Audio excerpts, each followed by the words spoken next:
What is up, everybody? So today I'm going to go over 5 winter catfishing tips to help you catch more fish. So let's get started. So number 1, when the water gets cold, water gets down in the 40s and the 30s, it slows the metabolism of fish down and they get a little more docile. They're not as aggressive. They're not going to move around as much. They're not going to chase things as much. They get much more strategic with what they're doing. And a lot of times they'll find places where they can hold up and wait for a meal to come for them instead of chasing after bait. Now, that's not to say that they won't move, because they certainly will, but they're not going to move as often and as quickly as they do in really warm water, where you may pull up, you may see fish on your graph, and then 3 minutes later they're gone.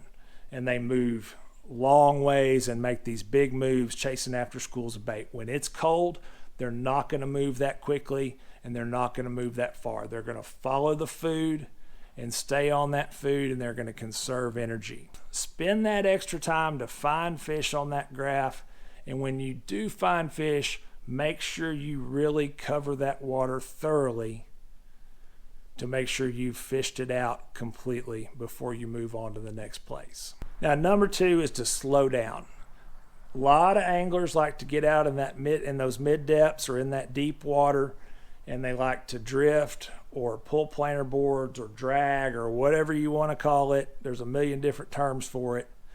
And they like to go and pull those baits really quickly. Well, again, fish get cold, that metabolism slows down. They're not going to move as much, or not going to be as aggressive, and they're not going to chase things as often. So if you're going to fish drifting, dragging, pulling planer boards, anything like that, you want to slow that speed down, and there really isn't a magic number. If you'll experiment with that speed and slow it down, sometimes you'll find that little adjustments in speed make a big difference when it comes to catching catfish. Now, there's a misconception that to catch catfish in the winter, you need to go out into deep water.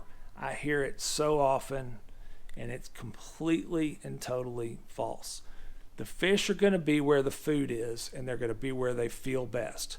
You have to pay attention to water temperature, and you can't automatically rule out all of the water out there. I find fish all winter long in mid depths, in deep water, and in shallow water as well. So make sure, again, that you're getting out there, that you're graphing, that you're really paying attention to what's going on, and really covering all that water. Because a lot of times, if you're just discounting everything else and thinking that you just need to go deep, you're going to drive over a whole lot of fish getting there. Slow it down, graph those different depths, pay attention to water temperature, and pay attention to what the bait's doing, and you'll catch more fish. Next, if you have big changes in weather patterns, it can have big impacts on those fish.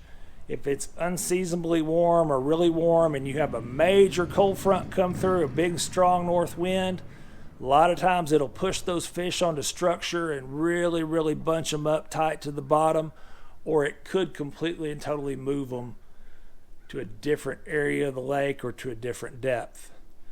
Also, cold mornings and warm afternoons, bright sunshiny days and bluebird skies will cause those fish to make big moves. Again, deep water can be good, but don't be afraid to go shallow. So a lot of people will tell you that to catch big fish, you need to use big baits, and that's completely and totally not true. Some of the biggest catfish I've caught over the course of my career have been on tiny pieces of bait.